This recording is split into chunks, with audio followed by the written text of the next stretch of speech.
जम्मू कश्मीर के बडगाम में टीवी अभिनेत्री की हत्या में शामिल 2 आतंकियों को सुरक्षा बलों ने मार गिराया है। गुरुवार रात सुरक्षा बलों को अवंतीपोरा में आतंकियों के छिपे होने की खबर मिली थी, जिसके बाद पुलिस ने इलाके को घेर लिया था। इस दौरान मुठभेड़ में 2 आतंकी मार गिराए गए। जम्मू कश्मीर पुलिस के मुताबिक मारे गए दोनों आतंकी मुश्ताक भट्ट और फरहान हबीब लश्कर के आतंकी थे और उन्होंने लश्कर कमांडर लतीफ के कहने पर टीवी अभिनेत्री की हत्या की थी। पुलिस ने मारे गए आतंकियों के पास से एक AK-56 राइफल और पिस्टल बरामद की है। आतंकियों ने बुधवार को टीवी अभिनेत्री अमरीन भट्ट के घर में घुसकर उनकी हत्या कर दी थी। हमले के बाद से सुरक्षा बल के जवान फरार आतंकियों की तलाश में जुटे थे। कल रात में 2 इनकाउंटर्स हुआ है। एक सौरा एरिया श्रीनगर में, जिसमें श्रीनगर पुलिस को खबर मिला था कि लश्कर तैयबा का 2 टेररिस्ट साउथ कश्मीर से यहाँ आए हुए हैं।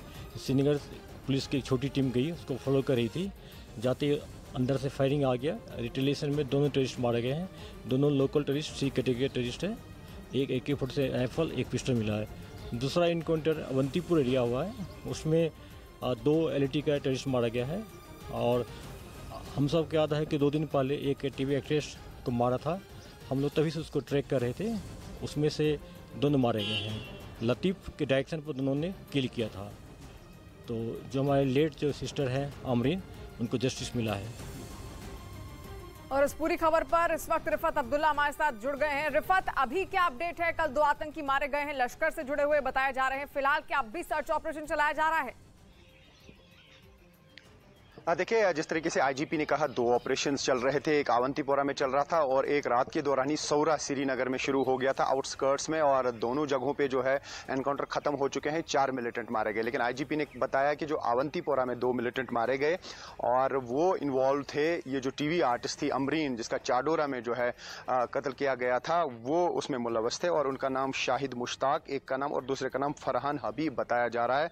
और पुलवामा से उनका ताल्लुक है। और IGP ने यही कहा कि दोनों जो है इन्वॉल्व थे इस TV आर्टिस्ट के हत्या में। लेकिन कुल मिला के पिछले 48 घंटों में 10 मिलिटेंट मारे गए हैं, जिसमें 6 पाकिस्तानी मिलिटेंट भी शामिल है। जिस तरीके से पुलिस ने कह दिया कि LOC पे भी जो है, जो जुमगुंड एरिया है, वहां पे भी 3 मिलिटेंट मारे गए थे, जिनका ताल्लुक लश्कर से था। तो कुल मिला के कल ही पुलिस ने ये कहा था कि इस साल जो है 26 फॉरेन मिलिटेंट मारे गए थे। लेकिन ये जो एनकाउंटर हुआ, इसमें 4 मिलिटेंट जो मारे गए, उसमें 2 अवंतीपोरा में मारे गए और 2 जो है वो सौरा एरिया में मारे गए। तो लगातार, लेकिन जिस तरीके से टारगेटेड किलिंग्स हो रही हैं, ये जरूर सिक्योरिटी फोर्सेस के लिए चैलेंज है। चाहे वो पुलिस के लोग हों जिनको टारगेट किलिंग किया जा रहा है, या कुछ और सिविलियंस को भी टारगेटेड तरीके से मारा जा रहा है, और सरपंचों पंचों को भी टारगेट बनाया जा रहा है। तो ऐसे में ये देखा गया, मैं आपको जरूर बताना चाहूंगा कि पिस्टल बहुत ज्यादा ये समझा जा रहा है कि कुछ लोगों के पास आए हैं जो मिलिटेंट बने हुए हैं। पहले AK-47 राइफल आती थी, लेकिन उस पार से अब पिस्टल बहुत ज्यादा आ रहे हैं, जिसकी वजह से जो है काफी लोगों के पास पिस्टल पहुंचे हैं जो टारगेटेड किलिंग्स कर रहे हैं। हमने श्रीनगर में देखा, जैसे पुलिस ने दावा किया कि कुछ दिन पहले जो है 15 पिस्टल एक ही बार रिकवर हुए।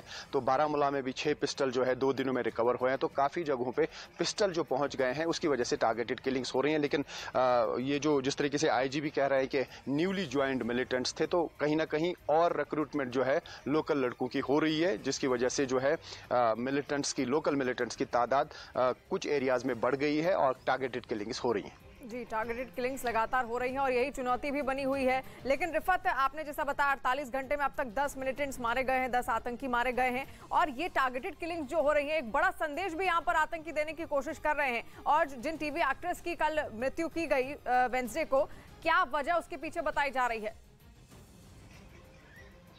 देखिए, यही समझा जा रहा है क्योंकि वो वीडियोस काफ़ी सारी बना रही थी और उसमें जो है गाने वगैरह लगाती थी और उसके बाद जो है उस पर एक्टिंग करती थी, उस पर डांस करती थी। यही समझा जा रहा है कि यही वजह होगी। क्या उससे पहले उसको कोई धमकी मिली? तो ऑफिशियली इसकी कोई कंफर्मेशन नहीं है। लेकिन जिस तरीके से लगातार जो है काफ़ी बार इस तरीके की पोस्टर्स आए कि लड़कियां जो है वो दुपट्टा पहन के जाएं, वो मजहबी तरीके से, इस्लामी तरीके से चलें, इस तरीके की धमकियाँ इससे पहले भी आई हैं। हो सकता है कि वो एक वजह जा रही हो, लेकिन हमने देखा कि कश्मीरी पंडितों की भी किलिंग की गई, वो भी टारगेटेड किलिंग्स में आ गए, चाहे वो राहुल भट्ट हो, चाहे वो मक्खन लाल दर हो, और भी कई लोगों की हत्या यहाँ पे की गई। पुलिस वाला, आपको मालूम है कि ईदगाह में एक पुलिस का कांस्टेबल था, उसको गोली मारकर हत्या कर दी गई। इसी तरीके से ये जो कुलगाम डिस्ट्रिक्ट में, ये इसी महीने की बात है, वहाँ पे भी एक पुलिस वाले को मार दिया गया। तो कहीं ना कहीं जो भी छुट्टी पे जाता है पुलिस वाला, उसके पीछे जो है कहीं ना कहीं एक नेटवर्क मिलिटेंटों ने बनाया है कि उनके बारे में उनको पता चलता है। इसके अलावा सेना के कुछ लोग जो है वो घर जाते थे और उनकी हत्या कर दी गई। लेफ्टिनेंट उमर फयाज, आपको मालूम होगा, उसकी भी हत्या कर दी गई थी, वो भी छुट्टी पे आया था। तो कुल मिला के ये कहा जा सकता है कि बहुत ज़्यादा जो है एक रिस्क बढ़ गया है काफ़ी लोगों का, जिस तरीके से ये मिलिटेंसी अब पिस्टल पे आ गई है। पहले AK-47 राइफल होती थी, वो सुरक्षा बलों पे अटैक करते थे, लेकिन ऐसा लगता है कि अब ज़्यादा टारगेटेड। एक बड़ा संदेश यहाँ पर धमकाने की कोशिश और डर का माहौल बनाने की कोशिश है घाटी में, और ऐसे में लगातार सुरक्षा बल भी डटे हुए हैं। तस्वीर आप देख रहे हैं, ये वही एक्ट्रेस है जिनकी हत्या कर दी गई थी 2 आतंकियों द्वारा। फिलहाल इन दोनों आतंकियों को ढेर कर दिया गया है, जिनके तार सीधे लश्कर से जुड़े हुए बताए जा रहे थे। यूक्रेन से जंग के बीच पुतिन के खासम खास चेचन कमांडर रमजान कादिरोव ने एक नया मोर्चा खोल दिया। उन्होंने नेटो के सदस्य देश और जंग में यूक्रेन की मदद कर रहे पोलैंड को सबसे बड़ी धमकी दे दी। रमजान कादिरोव ने पोलैंड का हाल भी यूक्रेन की तरह करने की चेतावनी दी। कादिरोव ने दावा किया कि अगर उन्हें आदेश मिले तो वो 6 सेकंड में पोलैंड को तबाह कर देंगे। और सोशल मीडिया पर सामने आए एक वीडियो में चेचन कमांडर और पुतिन के खासम खास रमजान कादिरोव ने यह धमकी देते हुए साफ किया कि उनकी नजर अब पोलैंड पर है, यानी अगर उन्हें छूट मिली तो उनके चेचन लड़ाके पोलैंड में भी वैसी ही बर्बरता दिखाएंगे जैसा कि उन्होंने यूक्रेन में दिखाई थी। और यूक्रेन से चल रही जंग के 3 महीने बीत जाने के बाद मारियोपोल की तस्वीरें इसकी गवाह हैं। वहां रूसी सेना के साथ मिलकर कादिरोव के लड़ाकों ने शहर को खंडहर में बदल दिया। 3 महीने तक मारियोपोल चेचन लड़ाकों की बेरहमी झेलता रहा। उसकी सड़कों पर टैंक गरजते रहे, इमारतों पर मिसाइलें बरसती रहीं और गलियों में गोलियों की तड़तड़ाहट गूंजती रही। कहा जाता है कि चेचन लड़ाके मारियोपोल में मौजूद यूक्रेन के सैनिकों पर इतने खूंखार तरीके से हमला करते थे कि उनके पास पीछे हटने के अलावा कोई चारा ही नहीं बचता था। और अपने इन्हीं लड़ाकों के दम पर रमजान कादिरोव पोलैंड को नेस्तनाबूद करने की धमकी दे रहे हैं। यही नहीं, कादिरोव ने तो यह दावा तक कर दिया कि यूक्रेन की जंग को अब उनके लिए कोई मतलब ही नहीं है।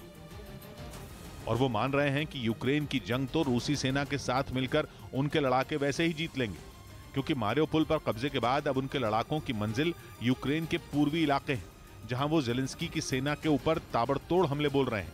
खुद रमजान कादिरोव ने 2 दिन पहले अपने लड़ाकों के हमले का एक वीडियो जारी किया था। कादिरोव ने दावा किया कि यूक्रेन के पूर्वी हिस्से में छिड़ी जंग में खूंखार चेचन लड़ाके रूस की सेना के साथ मिलकर यूक्रेन के सैनिकों को खदेड़ने में जुट गए हैं। जैसे ही उनका सामना यूक्रेन के सैनिकों से हो रहा है, वो उन पर भीषण हमले बोल रहे हैं। इसलिए पुतिन के वफादार रमजान कादिरोव का मानना है कि यूक्रेन की जंग अब उनके लिए मायने नहीं रखती। और इसकी वजह यह है कि कादिरोव अपने लड़ाकों पर आंख मूंद कर भरोसा करते हैं। उनके एक इशारे पर चेचन लड़ाके अपनी जान तक देने को तैयार हो जाते हैं। ऐसे में माना जा रहा है कि यूक्रेन की जंग को अपने लड़ाकों के भरोसे छोड़कर कादिरोव ने अब नया निशाना तलाश लिया, और वो निशाना है नेटो का सदस्य देश पोलैंड।